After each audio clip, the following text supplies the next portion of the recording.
I didn't believe in weddings anymore. Not really. Not after the mess I'd crawled out of last year. So when I slipped on that red dress and zipped it up alone in my apartment, I told myself I was going out of obligation, not hope. Claire was one of the few friends I had left from college, and she'd stood by me when I couldn't stand up for myself. Owed her that much. Still, as I stood in front of the mirror, smoothing down the fabric that clung to every curve, I wasn't sure I loved yet. I felt that old ache rise in my chest. The kind that says, I'll be the one smiling politely while someone else finds there forever. Again, I thought maybe I'd just go for the dinner. Can't sneak out before the dancing. Weddings always made me feel like I was on the outside looking in, watching something tender and real unfold for someone else, while I just survived. The venue was beautiful too, beautiful for the hollow ache I carried inside. Maple Creek Winery, golden late afternoon sun pouring through rows of glass windows. Fairy lights strung over barrels and long tables. I clutched a champagne flute like a lifeline and tried to disappear into the background. That's when I saw him. At first, it was just a flash of blue in the corner of my Aja man in a navy suit, leaning casually against the bar like it was built for him. He wasn't doing anything remarkable, just smiling, talking to the bartender.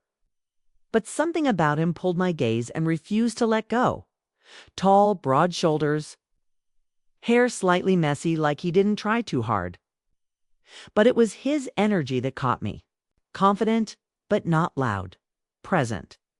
And when our eyes met across the clinking glasses, the laughter, the music hit was like the room shifted slightly off axis. I didn't mean to stare, but I did. And then, somehow, we were standing next to each other near the cake table, pretending not to be exactly what we were.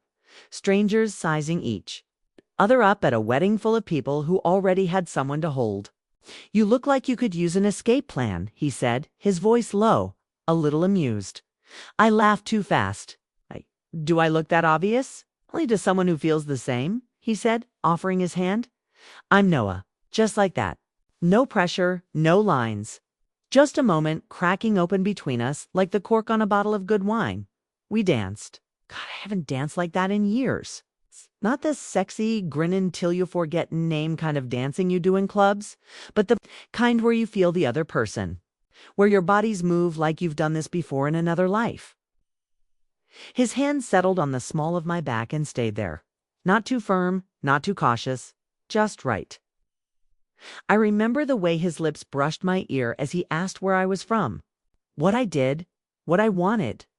No man had asked me that in so long, what I wanted. I told him I wrote marketing copy for a tech company, but that I really wanted to write something that mattered. You matter, he said, without hesitation, just like that. I could have melted into the floor. The world outside the winery faded. We became this small universe, orbiting each other under the soft glow of paper lanterns and slow jazz. His eyes never left mine, not really. And when the music dipped into something slower, Sam Cooke, I think he pulled me just a little closer. I let him.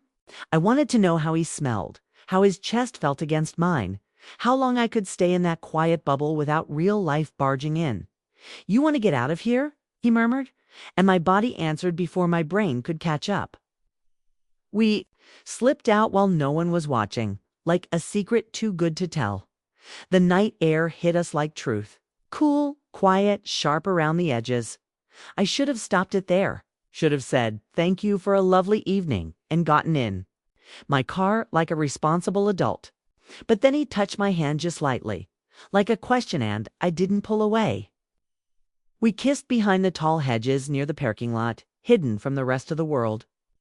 And it felt like lighting a match in the middle of dry season, urgent, wild. My fingers tangled in his hair like they knew the way. When he pressed me gently against the stone wall and whispered, "Tell me to stop," I didn't. I didn't want to. I hadn't wanted anything real in so long. By the time we got back to his place, a rented lake house he'd booked just for the weekend, I wasn't thinking anymore. I was feeling everything. The hunger, the heat, the way his hands mapped my skin like it was something he'd dreamed about. It was more than sex. It was like finding yourself in someone else's breath. like being seen after years of hiding. We collapsed in front of the fire, sweat damp and tangled. And for the first time in forever, I didn't feel like someone on the outside of the story. I felt like I was finally in it. And I had no idea what it was going to cost me. Asterisk, I woke up to the soft crackle of the fireplace and the faint scent of smoke lingering in the air. Mixed with something warm and masculine, Noah. His arm was draped loosely over my waist, his fingers splayed across my stomach like they belonged there. For a moment, I didn't move. I just listened to his slow, even breathing and let myself pretend this was something more than a beautiful mistake. The morning light spilled through the tall windows, casting a golden halo around us, and it felt like I'd stepped into someone else's life, someone lucky, someone wanted. But reality was already whispering at the edges of that peace, and I knew, deep down, this couldn't be real. We'd met hours ago. We didn't know anything about each other. I didn't even know if he lived here or if this was just a weekend rental for the wedding. And yet, the way his body curved into mine, like we were puzzle pieces, made me want to forget all of that. He stirred behind me, murmured something against my neck that made my skin ripple, and then kissed my shoulder, soft and slow. "Morning," he whispered. I turned to look at him, and he was already smiling, like seeing me there was exactly what he'd hoped for.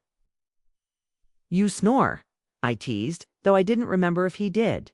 He laughed, warm and easy, and pulled me closer. We lay there for a while, tangled in each other in silence, like maybe the world outside didn't exist. I didn't want to ask what this meant. I didn't want to break the spell. But the questions sat in my chest, heavy and impatient. Had he done this before? Would I just be a story he'd tell his friends about a wild night with the girl in the red dress? Or worse, would I become a regret he couldn't even speak out loud? He made coffee while I wrapped myself in one of his. Shirts crisp and smelling like him, Ann stood by the fireplace, trying to figure out what to say. Everything inside me screamed to keep it casual, to pretend I was cool and unaffected. But the truth was, I hadn't felt that kind of connection with someone in years, maybe ever. It wasn't just the sex, though, that had been intense and consuming. And a little terrifying in its intensity was the way he listened. The way he looked at me, like I wasn't just some pretty face to pass the time with. He handed me a mug, our fingers brushing, and asked, "What are you thinking about?" I could have lied. I could have laughed and deflected and said something sarcastic to keep things light. But I didn't. I looked him in the eyes and said, "I don't usually do this." He nodded slowly, like he knew exactly what I meant. "Me neither," he said, his voice low. "I don't just bring strangers home." There was something in his eyes, then a shadow, a flicker of something unspoken. I noticed it, but I didn't push. Maybe I didn't want to ruin the moment. Maybe I didn't want to know the truth just yet. So I smiled and sipped my coffee and let myself exist in that small, fragile window of hope. We spent most of the day together. It wasn't planned, we just didn't want to leave. We talked about everything and nothing. Music, travel, what we'd do if money didn't matter. He told me about his job, some kind of consulting work that took him all over the country, and I told him about the book I kept saying I'd write but never started. We sat on the porch, wrapped in blankets, watching the gray clouds roll over the lake, and it felt like time had slowed down just for us. He made me laugh in a way that felt dangerous, like he was already getting under my skin. I watched the way his mouth moved when he talked, the way his hands gestured, the way his eyes softened when I told him about my worst heartbreak. It was too soon to feel this much. Too soon to imagine anything beyond that porch. But when he kissed me again, in the late afternoon light, I didn't care. It was slower this time, deeper. The kind of kiss that tells you, this isn't over. Not yet. We ended up back in his bed, and this time it wasn't about urgency. It was about intimacy. He undressed me like I was something delicate, kissed my scars, traced my skin like he was trying to memorize every inch. It was overwhelming in the best way. Afterward, we held each other in the quiet, our breathing synced, and he whispered, I wasn't supposed to meet anyone this weekend. I turned my head to him, my fingers tracing his jaw. Me neither, I said. And in that moment, I wanted to believe we were both telling the truth. But as night crept in and I finally forced myself to leave, something settled uneasily in my chest, like I'd tasted something too sweet too soon. Like maybe this was the beginning of something that could wreck me if I let it. He kissed me goodbye at my car, lingering, his thumb brushing my lower lip. Call me, I asked, hating the way my voice cracked. Absolutely, he said, and I wanted to believe him. I really did. But the truth? I already knew I wouldn't be able to forget him. Not tomorrow. Not for a long time. It started out like a dream. You don't want to wake up from one that felt too beautiful to be real, and yet, somehow, it was. Noah called me the very next day. No games, no waiting, 3 days. Just as simple, I haven't stopped thinking about you. His voice in my ear sent that warm electric tingle down my spine, the same one I'd felt in his arms. We met again the following weekend dinner. Wine. Walking through the city like we were the only two people left awake. And then again and again. What we had wasn't just a one-night thing, not anymore. It was turning into something real. The kind of connection you don't plan for but find yourself falling into anyway. I told myself to be careful, to take it slow to protect my heart. But every time Noah looked at me, touched me, laughed at my stupid jokes, I felt my guard slipping. I hadn't felt this scene in a long, long time. The problem with fairy tales is they always skip the part where doubt creeps in. It was small things at first. Harmless, I told myself.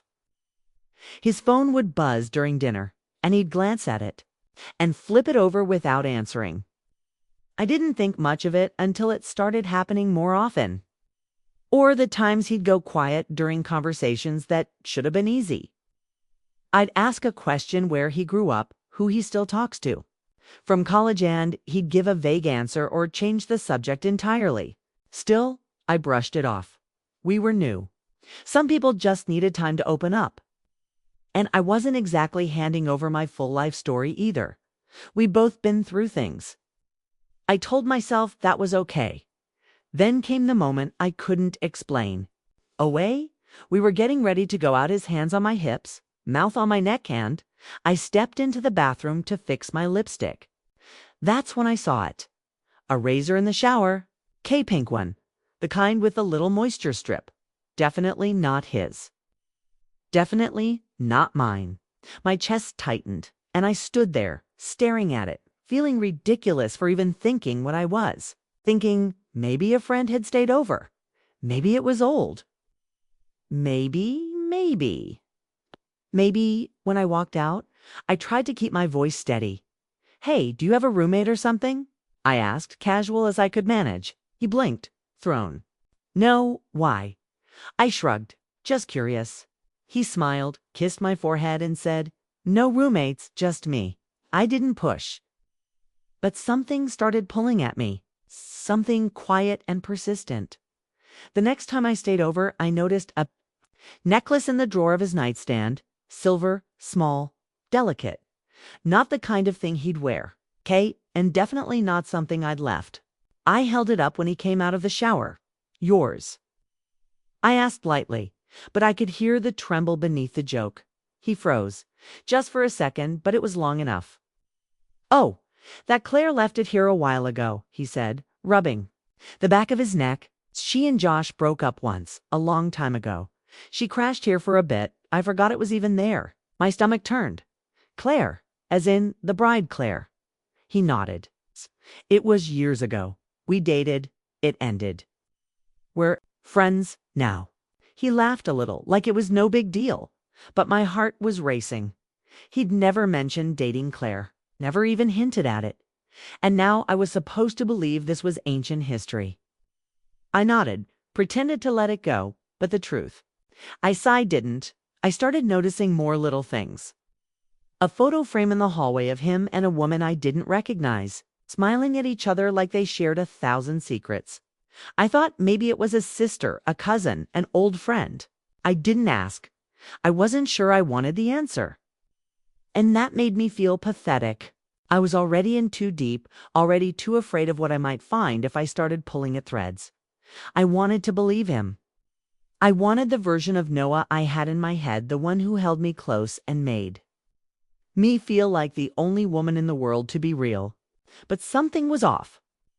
I felt it in the way he never invited me to anything during the week, the way he never picked up calls when I was around, the way he never talked about the future. Still, I stayed. Still, I told myself I was imagining things. Because what I thought we had, was worth the risk, wasn't it? It had to be. I'd spent so long being alone, telling myself I didn't need anyone. And here was this man who made me laugh, who made my body ache in the best way, who made me hope. I didn't want to believe he could hurt me. I didn't want to believe I could be wrong again. So I let the doubts live quietly in the corners of my mind, unspoken. I kissed him like I believed every word he'd ever said. I held his hand in public, even when I felt like someone watching us might know something I didn't. And I waited for the truth to come crashing in, because deep down, I think I already knew. And part of me was just waiting to find out exactly how bad it was going to hurt. Asterisk, I found out on a Tuesday. Not some dramatic movie-worthy moment, not even a confrontation. It was an accident, one of those quiet betrayals that reveals itself when you're not even looking for it. I was at work, staring down a blank document I was supposed to be filling with ad copy, when my phone buzzed. It's a notification from Instagram. Claire, yes, Wedding Claire had posted a news story. I hadn't muted her, maybe because some stubborn part of me still wanted to feel connected to the night that brought Noah into my life.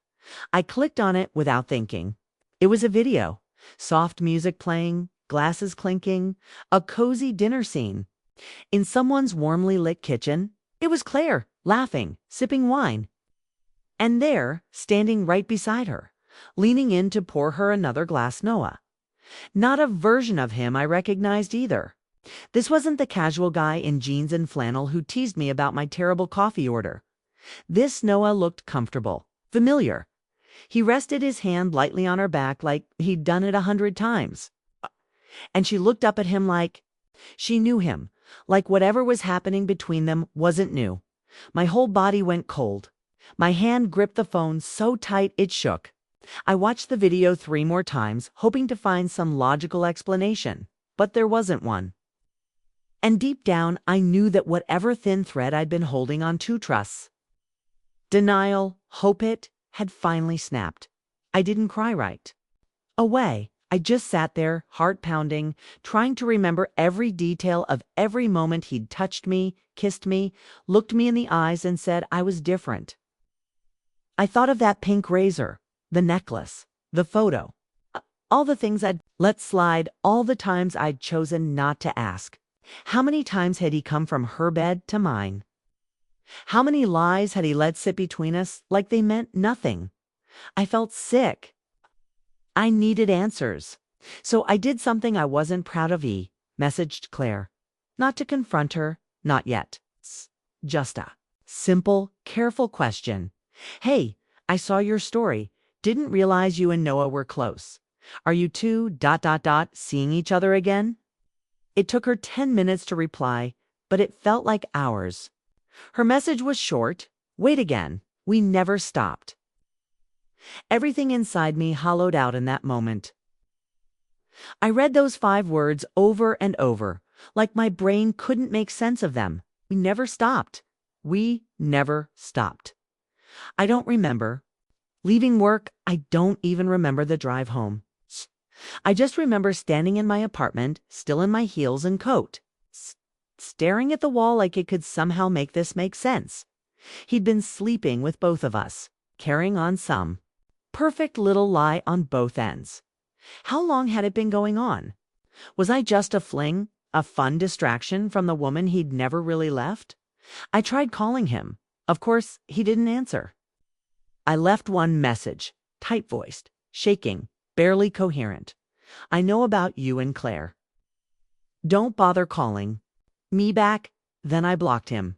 Phone, Instagram, email, every digital trace of him gone. But my body still remembered. My heart still burned with every stupid memory he'd planted there. And the worst part? I wasn't even angry at first. I was ashamed. Ashamed for believing in him, for letting him see parts of me I hadn't shown anyone in years, for letting my body open to someone who had no intention of staying. The nights after that blurred together. Wine, sad music, more wine.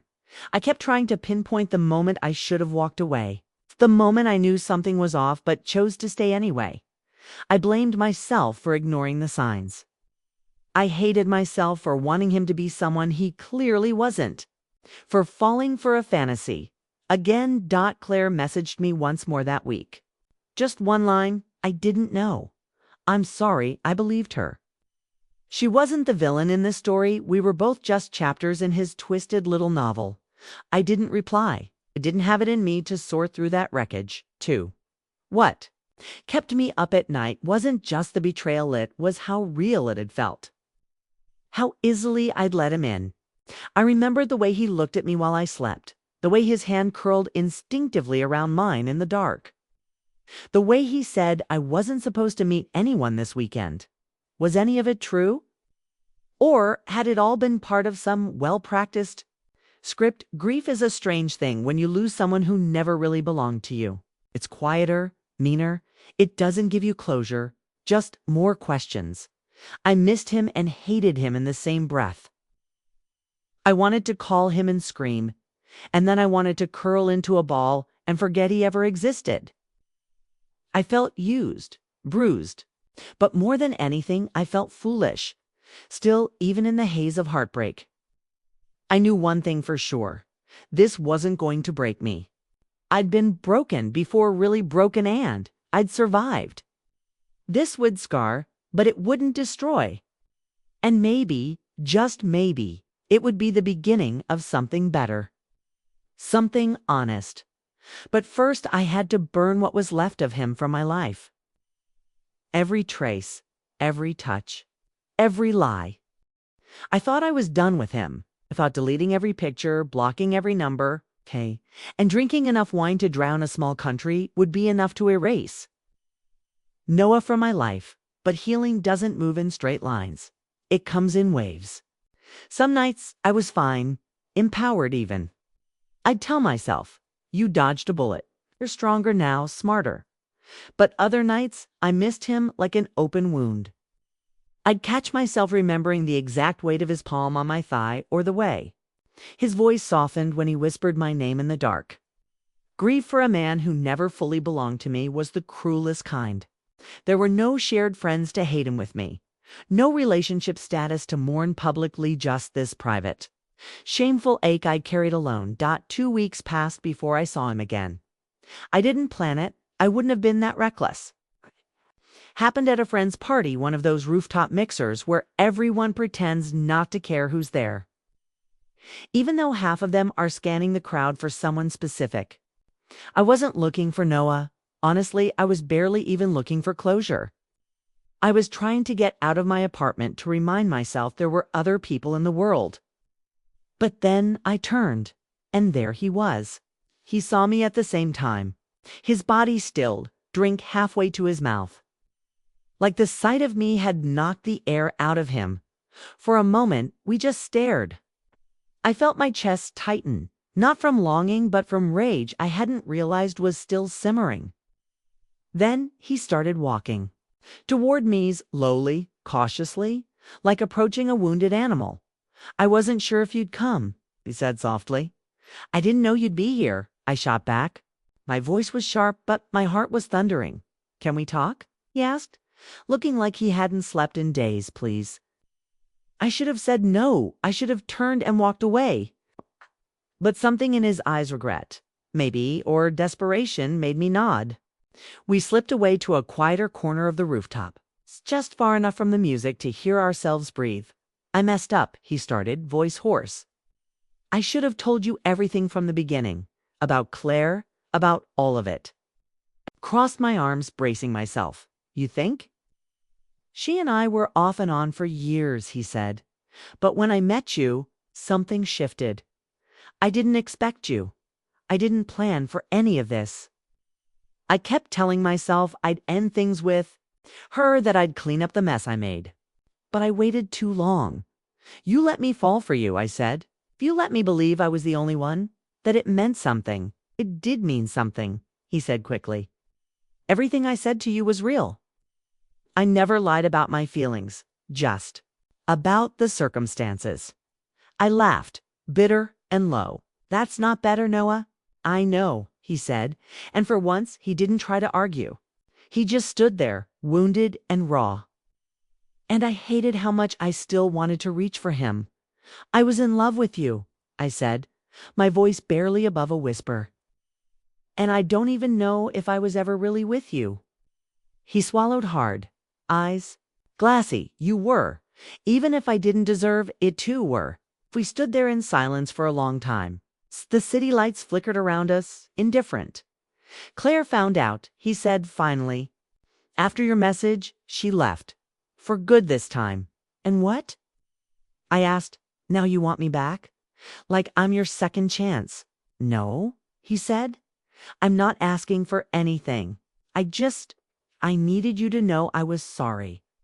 Not because I got caught, but because you didn't deserve that. Kai, you deserve everything I couldn't give you. That was the part that broke me. Because he meant it. I could see it. I could feel it. But it didn't change the fact that he'd betrayed me, okay? That he'd made a choice again and again to let me believe a lie. I didn't forgive him that night. I didn't fall back into his arms or kiss him or let him touch me. But something softened. Some small piece of anger gave way to sadness, okay? Because as much as I hated him, I still remembered what it felt like to love him. I hope you figure your shit out, I said, turning away. But I'm done letting you figure it out on me. He nodded slowly. I understand. And that was it. No grand declarations. No promises. It's just the truth between us finally laid bare. As I walked away, I didn't feel triumphant. I felt hollow.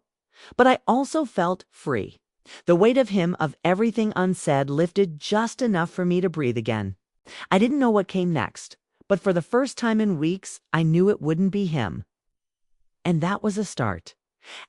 Summer melted into fall like a sigh I hadn't realized I was holding. The air shifted, cooler, courageous, like I was. It had been 3 months since I'd walked away from Noah on that rooftop.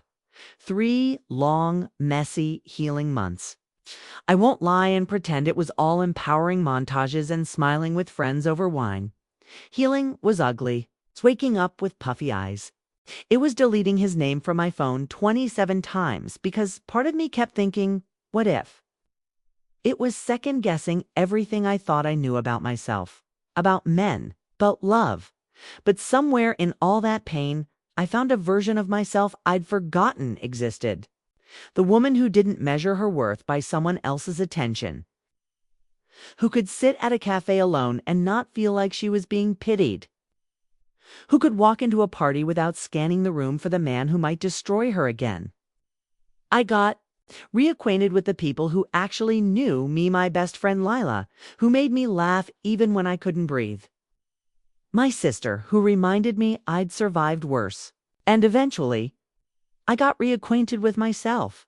There were moments I almost reached out to him when a song we'd once danced to came on the radio. Or when I passed that Thai restaurant he loved, or when I had a rough day and just wanted the familiar comfort of his voice. But I didn't, because I'd made a promise to myself the night I walked away. Never again. Not with him. Not with anyone who made me feel like I had to fight for basic honesty. And then, just when I thought the chapter had finally closed, I saw him again. Of course, because life always seems to test you when you're at your most stable. A wedding, how poetic, right? Friend of a friend, nothing intimate. It's a kind of event you RSVP to out of politeness and then half regret showing up to. I'd worn a slate blue dress, something simple that hugged me in the right places, but didn't scream, look at me. I wasn't looking to be noticed. I was just trying to have a good time. I didn't see him until halfway through the night. He was standing by the bar, suit sharp, hair a little longer than I remembered. He looked older somehow. Or maybe just sadder. When our eyes met, there was no shock, just a quiet recognition. A shared past neither of us could erase. This time, he didn't approach me. He nodded once, a silent hello across the room. And strangely, that small gesture held more meaning than any words ever could. 'Cause for the first time, I didn't need him to come over. I didn't need answers or apologies. I already had what I needed later. After a few drinks and a slow dance with someone else, someone kind and sweet and refreshingly boring, I caught myself smiling. Really smiling. Not for anyone else, just for me. Because I realized something. In that moment, Noah wasn't my great love story. He was the fire I had to walk through to get back to myself. There was no dramatic ending. No final confrontation or passionate goodbye. Just the slow, aching acceptance that some people are meant to change us, not keep us. And that's okay. Some loves are hurricanes. You don't survive them to stay in the storm. You survive them to find peace on the other side. Eventually, I left the wedding alone. I slipped out before dessert, heels in hand, hair a little wild from dancing. As I walked down the street, the night air cool on my skin, I felt weightless. Like I'd shed something I didn't need anymore. In the weeks that followed, I started. Writing again, nothing fancy, just little pieces of truth. Notes to myself, letters I'd never send. I wrote about what it means to trust, to fall, to forgive. I wrote about how love can look like safety and danger. I wrote about Noah, yes, but not for him, for me, to remember. To release. And then one day in a quiet coffee shop on a Saturday morning, I met someone new. His name was Jack. He asked if he could share my table. I said yes. So we talked about books and dogs and the weird little things that make a person feel familiar. He didn't set my world on fire. He didn't make me dizzy with excitement. What he gave me was better calm, curiosity, kindness. He asked real questions and listened to the answers. I don't know what Jack will become in my life. Maybe something, maybe nothing. But I'm not chasing love like it's a finish line anymore. I'm living it as it comes, messy, unpredictable. Real? And as for Noah, he'll always be the man I met at a wedding and ended the night alone with. It's the man who broke me in just the right way to wake me up. He'll be a chapter. A scar, a lesson, but not the ending, because the real love story, the one that matters most, is the one I've finally started writing with myself.